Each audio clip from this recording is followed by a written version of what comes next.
Successful entrepreneurs probably come in all sizes, shapes, and flavors. I'm not sure there's any one particular thing.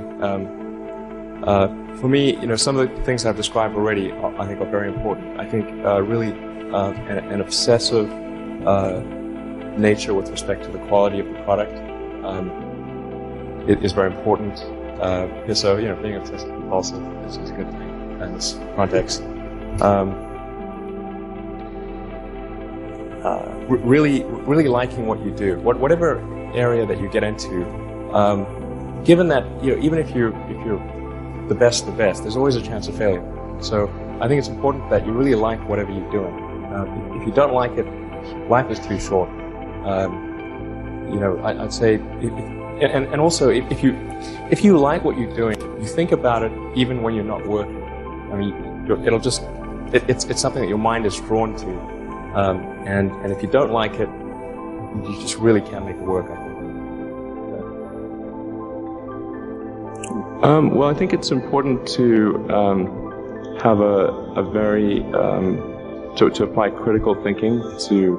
This may sound trite, but to apply critical thinking to what one is doing, and by that I mean just the fundamentals of logic.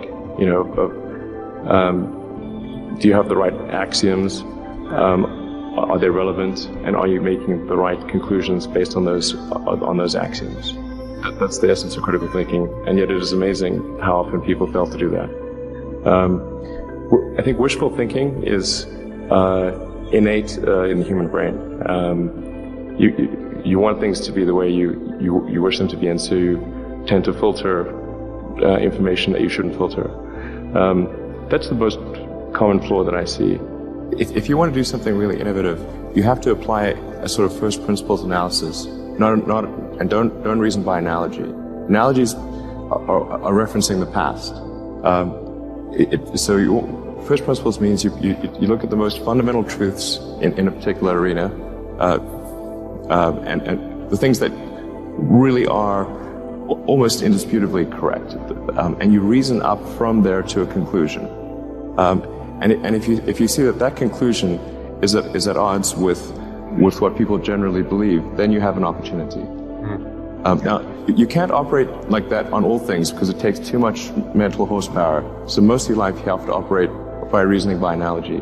But if you really want to innovate, you must reason for first principles to identify the problem. The reason I came out to Stanford was actually to work on energy storage technologies for electric cars. That summer of '95, I was looking at the internet, and it seemed to me like the internet was going to have a big effect on humanity. So I thought, well, I can either work on electric vehicle technology and do my PhD at Stanford and watch the internet get built, or I could put my studies on hold and try to be part of the internet. And at first I tried to get a job at Netscape because that was the only internet company, and they didn't respond to me. So then I was like, okay, if I can't get a job at the only internet company, then I better try starting something. But I talked to my professor and I said, look, I'm going to try starting a company. It's probably not going to succeed. And if it doesn't succeed, can I come back? And he said, sure, no problem. And so I put my studies on hold and started the company. I mean, we had many, at Tesla we came many times close to bankruptcy. In fact, at the end of 2008, we were only a few days from bankruptcy. It was literally 2 days, or 3 days maybe.